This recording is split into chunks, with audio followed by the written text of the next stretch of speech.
আর তা যদি না করতে পারি তাহলে জনগণ জানবে কি করে যে আমরা কি করতে যাচ্ছি, কি না করতে যাচ্ছি, কোনটায় ভুল কোনটায় ত্রুটি। এটাও তো জনগণকে জানাতে আমি বাধ্য, এবং সেটা সংশোধনের জন্য কি ব্যবস্থা করা হচ্ছে। আপনাদের এটা আমি অনুরোধ করব।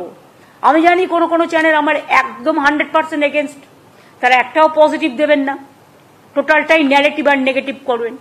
তাই যদি করেন তাহলে জেনে রাখুন আগামী দিন যদি আমি ট্রান্সপারেন্সি নিয়ে মিটিং করি তাহলে আমি তাদের বাদ দিয়ে করব।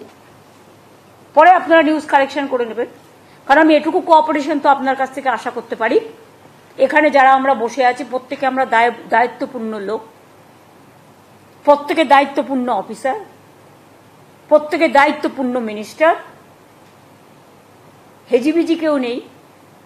আপনাদের ওখানেও যারা আছেন আমিও আশা করি আপনারাও গুরুত্বপূর্ণ লোক, আপনারাও দায়িত্ব নিয়ে কাজ করেন। এইটুকু দায়বদ্ধতা আপনাদের কাছে আমি আশা করব। আর তা নাহলে আপনাদের সামনে মিটিং আমি করব না, পরে আমায় বলতে পারবেন না কেন টিভিতে হচ্ছে না,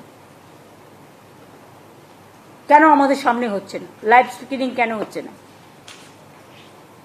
এটা আমার একটা পার্ট, যা ইনস্ট্রাকশন দেওয়ার আমি দিয়ে দিলাম। টাস্ক ফোর্সের মিটিংটা ইমিডিয়েট করো, দেখে নাও। আর রাজীব জেলায় জেলায় ইনস্ট্রাকশন দিয়ে দাও এবং রিপোর্ট দিতে বলো। সপ্তাহে একদিন করে, আমি জানি তোমার অনেক কাজ করতে হয়, তার সত্ত্বেও এটা মনিটরিং করতে হবে। প্রত্যেক জেলায় একটা করে নোডাল অফিসার থাকবে যে মনিটরিং করে ডিটেলসটা দেবে। শুধু সিসিটিভিতে সব হবে না, যারা এইসব চুরি ডাকাতি করে না সিসিটিভি অনেকভাবে ইউজ করে, দেখে নাও কিভাবে করবে, তুমি জানো কোন সিস্টেমে করা উচিত।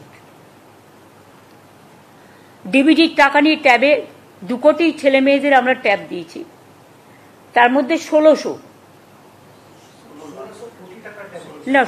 কোটি টাকার ট্যাব আমরা দিয়েছি,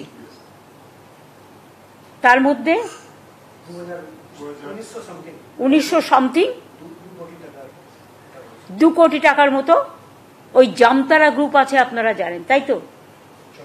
এটা নিয়ে জামতারা একটা চক্র আছে, এটা নিয়ে একটা সিনেমাও হয়েছিল। চক্রটা ঝাড়খণ্ড বিহার এসব জায়গাকে কেন্দ্র করে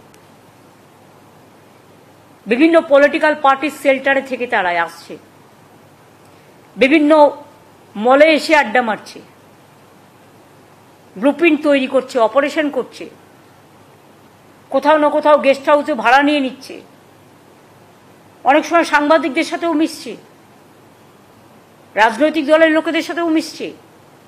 কারণ একটা কোনো অপারেশন করতে গেলে তো কয়েকটা লোককে কনফিডেন্সে নিতে হবে, কখনো আপনি কখনো আমি। আর পুলিশ, অ্যাডমিনিস্ট্রেশন, শপিং মল সবচেয়ে ভালো জায়গা। আমি এখন থেকে শপিং মলগুলোকে সাবধান হতে আবেদন জানাবো। আমরা কিছু কমপ্লেন পেয়েছি কিছু কিছু জায়গায় যেখানে ফেক কারেন্সি আসছে। কয়েকদিন আগে একটা জায়গায় আগুন লেগেছিল, আপনারা নিশ্চয়ই জানেন, আমি নাম বলছি না। এবং কয়েকদিন আগেও আরেকবার আগুন লেগেছিল, 2 মাসে 2 বার। আমরা অনেকগুলো ইম্পিউট পেয়েছি। সব শপিং মল খারাপ না, সব শপিং কমপ্লেক্স বা বিজনেস সেন্টার খারাপ না, কিন্তু সবাইকে সতর্ক হতে অনুরোধ করছি, পাবলিককেও সতর্ক হতে অনুরোধ করছি। এই সব জায়গায় এসে এরা শেল্টার নেয়, এবং যেহেতু আমাদের বর্ডার কান্ট্রিগুলোতে একটু টালমাটাল চলছে এবং কেন্দ্রীয় সরকারও যেভাবে সক্রিয় হওয়া উচিত ছিল হয়নি।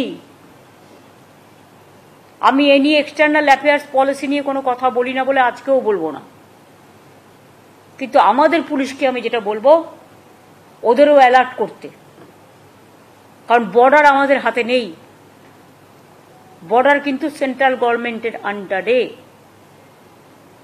ফেক কারেন্সি কি করে আসছে? why they are not taking appropriate action? বর্ডারে স্টেটে all state border, all district border, all gateway of the commissionerate, all important places এখন থেকে রেগুলার নাকা চেকিং হবে। আমি পাবলিকের কাছ থেকে কোঅপারেশন চাইব, তার কারণ হয়তো নাকা চেকিং করতে গেলে অনেকে আপত্তি জানায়, ভাবে আমার অসম্মান হচ্ছে। আমার গাড়িতে নাকা চেকিং হলেও আমি খুশি হব, তার কারণ আমিও তো চাই না যে কোনো একটা লোক সুযোগ নিয়ে আমার গাড়িতে কিছু রেখে দিক। সুতরাং আমাদের সকলকেই সতর্ক হতে হবে।